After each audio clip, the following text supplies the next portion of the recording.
안녕하세요. SNA 연기 스피치 대표 강사, 실전 스피치 저자 김규현입니다.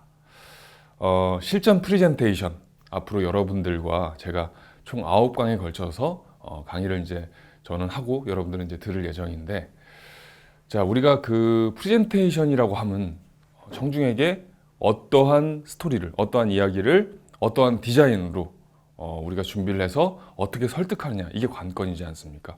그래서 사실은 좀 어려운 부분이 세 가지를 다 깔끔하게 준비를 해서 청중의 어떤 이성과 감성을 동시에 침투를 해야지 완벽한 설득력 있는 프레젠테이션이 될 수 있기 때문에, 그런 부분에 대한 어떤 유기적인 구성 또는 유기적인 발표가 어렵기 때문에 사람들이 좀 난감해하는 경우가 있다는 거죠. 그래서 중요한 것은 여러분들이랑 또 제가 이게 동시에 저는 이제 강의를 일방적으로 하는 것이 아니고 여러분들 역시 실전적으로 어떤 그 스토리텔링 그리고 디자인 발표까지 직접적으로 여러분들이 자기 것으로 만드는 그런 과정이 중요하다는 거죠. 그래서 오늘 이 시간부터 총 9강에 걸쳐서 3강은 스토리텔링에 대해서, 그리고 나머지 또 3강은 디자인에 대해서, 마지막으로 마지막 3강은 발표에 대해서 여러분께 말씀을 드릴 거예요.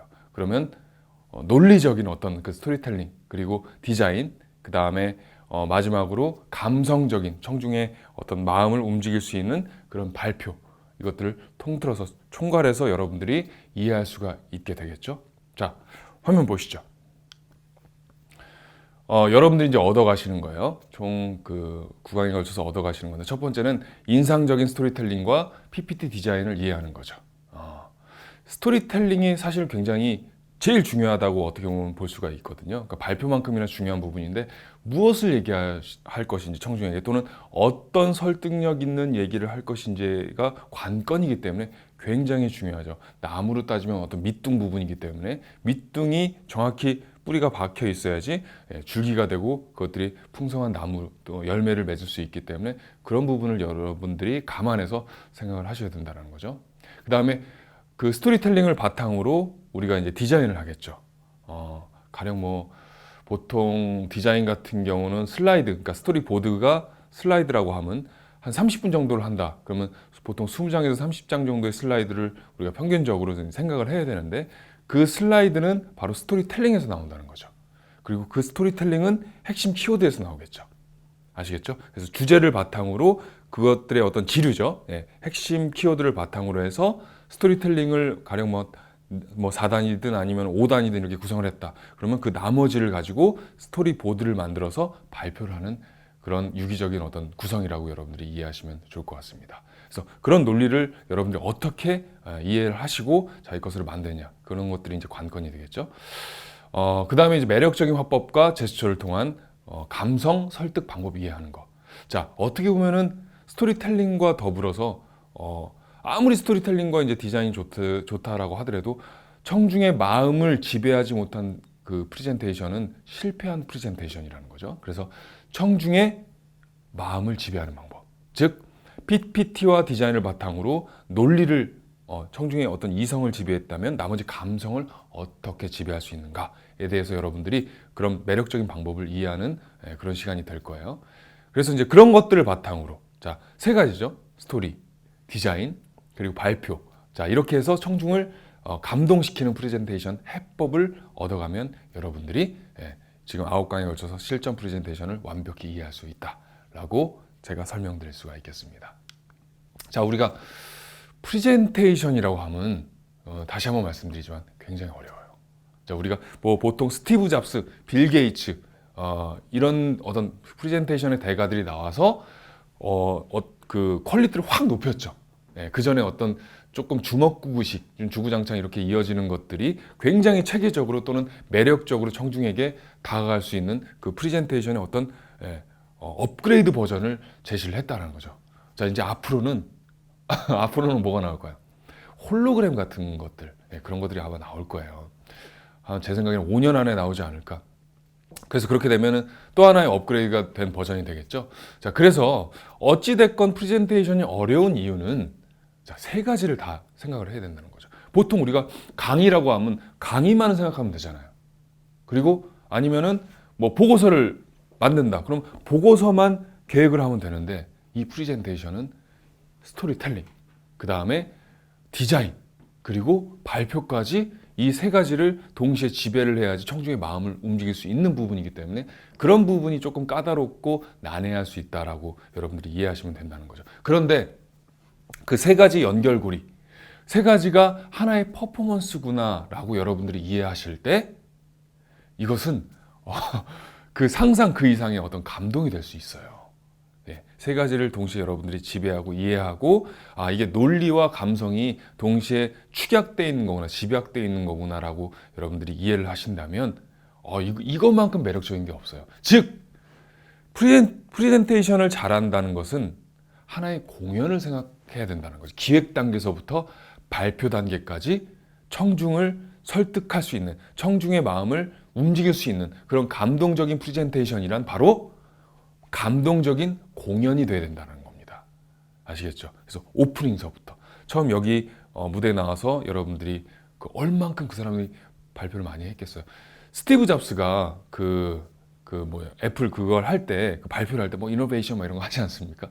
그런데 저는 사실 스티브 잡스 그 이후도 계속 지금 발전이 됐지만 그분만큼 자연스럽고 완벽하게 하시는 분을 못 봤어요. 저도 100회 이상 강의를 하고 기업 교육도 많이 다녔지만 보면은 이제 그렇다라는 거죠. 그 이유가 전 사실 외국 사람 같은 경우는 굉장히 자연스럽지 않아요. 발표 자체가. 그런데 그분이 그 프레젠테이션을 발표하기 전에 밤새도록 연습을 했대요. 며칠 동안 막 이렇게 와이프를 놓고 연습을 했다는 그걸 듣고 굉장히 놀랬거든요. 이분 역시 공연이라고 생각하시면서 퍼포먼스라고 생각하시면서 그렇게 오프닝서부터 클로징까지 완벽하게 준비를 했구나. 그리고 기획 단계, 발표 단계에서부터 말이죠. 우리가 보통 스티브 잡스, 빌 게이츠, 김연아를 예를 많이 드는데 스티브 잡스 같은 경우는 어때요? 그 디자인이라든가 이런 그 느낌이 굉장히 심플하면 세련되죠. 그라데이션을 통해서 어떤 세련된 느낌을 준단 말이죠. 반면 그 빌 게이츠 같은 경우는 조금 더 화려하죠. 색채감이라든가 디자인 자체가 화려한 그런 어떤 차이가 있죠. 김연아 같은 경우는 드라마를 중심으로 하는 프레젠테이션이죠. 그래서 좀 더 좀 감동적인 느낌을 준다는 거죠. 그래서 요 세 가지 어떤 대가들을 여러분들이 잘 이해하시고 스토리텔링서부터 디자인까지 완벽하게 받아들이시면 여러분 것으로, 결국 중요한 건 뭐냐면 여러분만의 공연, 여러분만의 퍼포먼스를 어떻게 설득력 있게 청중에게 전달해 주는가, 이것들이 관건이라는 거죠. 그래서 그런 부분을 여러분들이 잘 이해하시면 된다, 이렇게 말씀을 드릴 수가 있습니다. 즉 PPT 스토리텔링을 통해서 여러분들이 청중의 뇌, 청중의 이성을 지배한다면 발표, 즉 감성적인 설득을 통해서, 감성적인 설득이란 제가 좀 이따 다시 말씀드리겠지만 어떤 화법, 제스처, 눈빛, 이런 것들, 음성을 통해서 감성을 지배하는 거죠. 그래서 마음을 지배하는, 즉 감동적인 퍼포먼스, 감동적인 프레젠테이션을 할 수가 있다는 겁니다. 그 세 가지를 여러분들이 동시에 지배를 해야 된다는 거죠. 자, 여기 비어있는 화면에 무엇을 채울 것인가? 자, 이것이 여러분들에게 던지는 거대한 물음표입니다. 자, 우리가 프레젠테이션을 준비할 때 아까 말씀드린 대로 제가 빌 게이츠, 스티브 잡스, 김연아의 예를 들었어요. 여러 가지 예를 들었는데 지금 당장 프레젠테이션을 잘하고 싶다 이렇게 생각을 하시면 A4 용지 같은 거 있잖아요. A4 용지가 없다, 노트 같은 거 있지 않습니까? 그럼 한번 준비를 해보세요. 그래서 한 장도 되고 세 장도 됩니다. 어떤 주제를 여러분들이 설정을 하시든 간에 그 주제를 바탕으로 해서 스토리텔링을 만들어서 한번 디자인을 한 세 장이나 요 정도로 해서 깔끔하게 한번 해보시라는 거죠. 왜 그러냐면 우리가 PPT, 기존에 있는 어떤 PPT라든가 아니면 어떤 디자인을 많이 차용해 오지 않습니까? 그러면 그게 여러분 것은 아니에요. 즉 운전을 배울 때 내비게이션을 처음부터 동원하면 안 되거든요. 그러면은 내비게이션의 지배를 받게 되죠. 그런 게 중요한 게 아니고 조금 여러분들이 갓길이라든가 아니면은 이면도로라든가 이런 데 이렇게 빠지더라도 초행길이라도 여러분들이 직접 드라이브를 하시면서 여러분 것으로 만드는 게 중요하다는 거죠. 그래서 PPT 디자인이든 아니면 발표든 중요한 거는요, 그런 어떤 그 온라인적인 어떤 도움을 받는 게 아니고 여러분들이 직접 아날로그식으로 구성을 하고 기획하고 제작을 해야 된다는 겁니다. 그래야지 여러분들이 조금 더 실력이 일치월장되고 업그레이드가 될 수 있다는 거죠. 네, 그런 것들이 중요합니다. 그래서 하나하나 한번 짚어보도록 할 거예요. 어떻게 우리가 프레젠테이션을 하고 어떤 기획 단계에서부터 어떤 발표 단계까지 준비를 해야 되는가, 그것들을 하나하나 알아보도록 해보자고요. 네, 화면 보시죠. 자, 가장 중요한 뭐 어떻게 보면은 그 발표만큼이나 중요한 스토리 부분인데, 자, 스토리에서 일관성, 축약성, 그리고 설득력 있는 스토리텔링, 이것들이 되려면 제일 중요한 게 뭐예요? 뭘까요, 여러분들? 네, 스토리텔링, 즉 설득력 있는 스토리텔링이 되려면 일관성은 통일성을 얘기하는 거죠. 그렇죠? 이야기가 나무가 이렇게 밑둥서부터 쭉 올라갔을 때 갑자기 이렇게 휘거나 이러면 안 된다는 거죠. 그럼 일관성이 떨어진다. 즉 통일성이 떨어진다는 얘기고요. 축약성은 뭡니까? 축약성이요. 네, 쓸데없는 얘기가 들어가면 안 된다는 거죠. 즉 우리가 공연이 감동이 되려면, 감동을 준다면 그게 어떤 거겠어요? 그 이야기가 통일성 있게 흘러가는 것도 중요하지만 그 이야기가 어때요? 쓸데없는 얘기가 들어가면 안 된다는 거죠. 그랬을 때 훨씬 더 밀도 있는 이야기가 된다는 거. 그래서 일관성과 축약성을 바탕으로 제일 중요한 그 밑둥 부분, 뿌리 부분, 이게 바로 핵심 키워드다 라고 이제 말씀을 드릴 수가 있는 겁니다. 핵심 키워드는 주제가 될 수도 있고 또는 제목이 될 수도 있고 이야기를 이끌어가는 힘, 정확히 얘기하면 이런 거죠. 그래서 핵심 키워드를 여러분들이 어떻게 우리가 설정을 하고 기획을 해야 되는지를 1강서부터 이제 3강에 이르기까지 제가 쭉 설명을 드릴 거예요. 자, 스토리가 준비가 됐다, 기획이 됐다, 구성이 됐으면 그 다음에 그걸 바탕으로 디자인을 해야겠죠. 자, 스토리텔링이 아까 말씀드린 대로 뭐 3단이든 4단이든 5단 이렇게 구성이 됐어요. 그걸 바탕으로 지류죠. 그래서 스토리보드 또는 슬라이드, 그런 것들이 뭐 10장, 20장, 30장 이렇게 마련이 될 수가 있다는 거죠. 자, 슬라이드 배경, 뭐 색상, 글씨, 도표, 소식, 수식, 영상, 애니메이션, 이런 것들, 이런 디자인들이 뭡니까? 제일 중요한 것들은 통과할 수 있는 게 바로 유기적인 구성, 스토리와 유기적으로 구성이 돼야 된다는 거죠. 아무리 디자인이 현란하고 디자인이 뛰어나도 그 디자인 자체로 별개로 생각한다면 그것은 좋은 프레젠테이션이 아니라는 거죠. 좋은 프레젠테이션이란 바로 스토리를 얼만큼 잘 받쳐줄 수 있는가, 스토리가 얼만큼 유기적으로 구성이 될 수 있는가, 바로 이런 것들이 좋은 프레젠테이션의 어떤 좋은 뭐 관건이 될 수가 있다, 이렇게 말씀을 드릴 수가 있는 거죠. 자, 마지막으로 발표자, 즉 명확한 내용 전달력이 돼야 되겠죠. 일단 음성이라든가 발음이 좋아야 돼요. 그 다음에 생동감 있는 화술이 돼야겠죠. 예를 들면 음의 강약이라든가 고저라든가 이런 것들 통해서 제일 중요한 건 뭐냐면 바로 감성적인, 즉 비언어적인 설득이 돼야 된다는 거죠. 자, 우리가 스토리텔링, 핵심 키워드, 그리고 디자인을 바탕으로 어떤 설득을 하죠? 언어적인 설득을 하잖아요.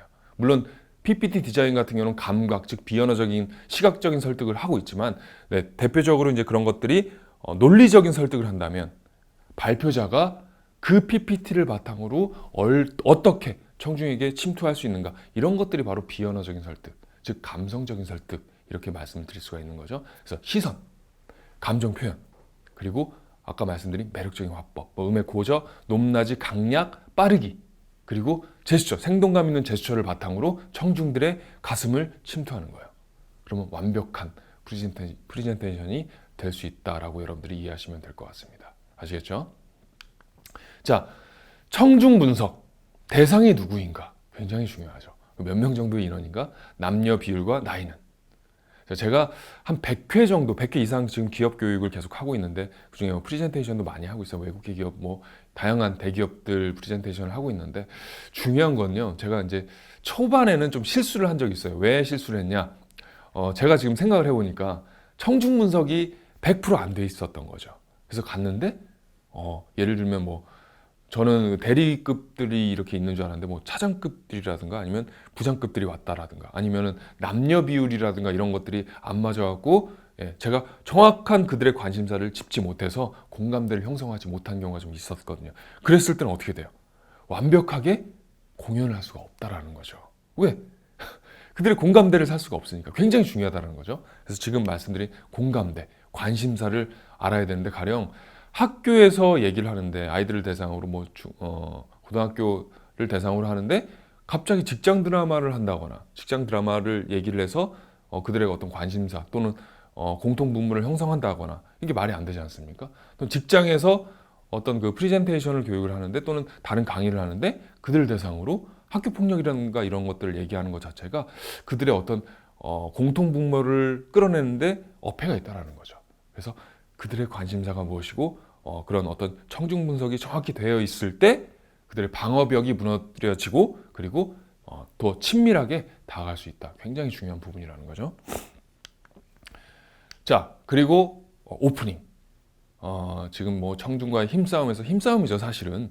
여러분들이 제가 어떻게 좀 잘할 수 있을까? 또는 뭐 이렇게 막 바라보지 않습니까? 그랬을 때 중요한 것은 제가 그들보다 힘의 위치에 설 수 있으려면 제일 중요한 건 뭐 지식도 많아야 되고 자신감도 있어야 되지만 네, 평정심을 유지하는 게 굉장히 중요하다는 거죠. 네, 어차피 사람 위에 사람 없고 뭐 사람 밑에 사람 없듯이 그냥 똑같이 사람이라고 생각하는 거예요. 네, 그랬을 때 어떤 감정 호흡이라든가 이런 것들을 바탕으로 해서 평정심을 유지하는 게 굉장히 중요하다.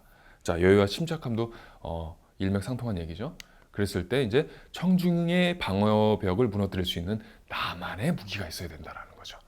지금 좀 어려운 말로 동화효과, 이화효과라고 이제 설명을 드렸는데 동화효과가 뭡니까? 동화효과. 네.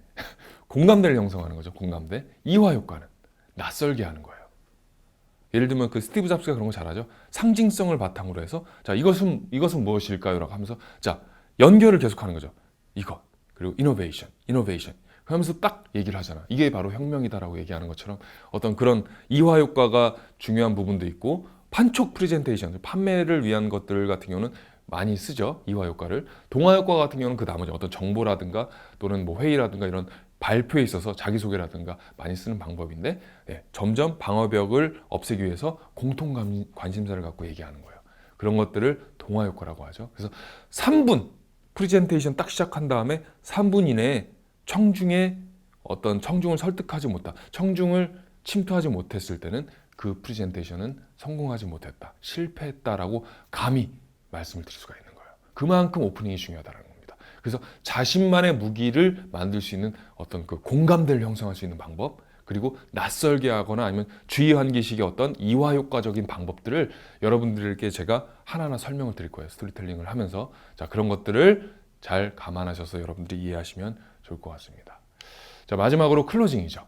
그래서 발표를 했을 때 이제 논리적으로 여러분들이 했던 것들을 또는 논리적인 것과 감성적으로 침투를 하지 않습니까? 그것들을 한 번 더 깔끔하게 정리하는 거예요. 집약시켜서 지금 우리가 프레젠테이션에서 여러분들이 얻어가는 것들이 뭐고 한 번 더 여러분들이 생각해야 될 것들이 뭔지를 그 논지를 짚어줘야 되는 거죠. 그랬을 때 인상이 남을 수 있다는 겁니다. 마지막으로 질의응답을 깔끔하게 또 유연하게 이제 해서 그것까지 완벽한 마무리가 돼야 되는 게 중요하다. 그랬을 때 청중에게 인상을 심어줄 수 있다라는 거죠. 자, 우리가 그래서 1강은 거의 그 오리엔테이션식으로 제가 설명을 드렸는데 여러분들이 3가지를 기억하시면 됩니다. 제일 중요한 게 뭐예요? 3가지 이전에 청중의 마음을 침투하려면 PPT를 통해서 논리로서 침투할 수도 있는 거지만 더 중요한 것은 마음을 지배할 수 있는 비언어적인 설득이 돼야 된다. 자, 그 3가지 말씀드렸죠. 그 논리와 감성을 동시에 지배하려면 스토리텔링, 핵심 키워드를 바탕으로 한 스토리텔링, 그 다음에 유기적인 PPT 디자인, 그리고 마지막으로 비언어적인 감성적인 침투를 할 수 있는 그런 발표력, 이 3가지가 동시에 돼야지 우리가 청중에게 명확한 설득력을 심어줄 수 있다. 감동을 심어줄 수 있다. 더 나아가서 말이죠. 그래서 기획 단계부터 발표 단계까지 이런 것들을 하나하나 그냥 프레젠테이션이라고 생각하는 게 아니고 하나의 공연, 퍼포먼스다라고 생각하는 게 굉장히 중요한 여러분들 이노베이션이다, 혁명이다 라고 여러분들 이해하시면 될 것 같습니다. 그래서 그런 것들을 바탕으로 여러분들이 제 강의를 일방적으로 듣는 것이 아니고 하나하나, 예를 들면 제가 지금 뭐 스토리텔링을 얘기한다면 그것에 대해서 여러분들을 한번 만들어 보시고 디자인에 대해서 말씀을 드린다면 그것을 바탕으로 여러분들이 직접적으로 해보셔야지 여러분 것이 될 수 있다라고 다시 한번 말씀을 드리면서 1강을 마치도록 하겠습니다. 이해가 안 가시는 부분들은 한번 계속 리와인드를 하면서 이해하시면 좋을 것 같습니다. 네, 감사합니다.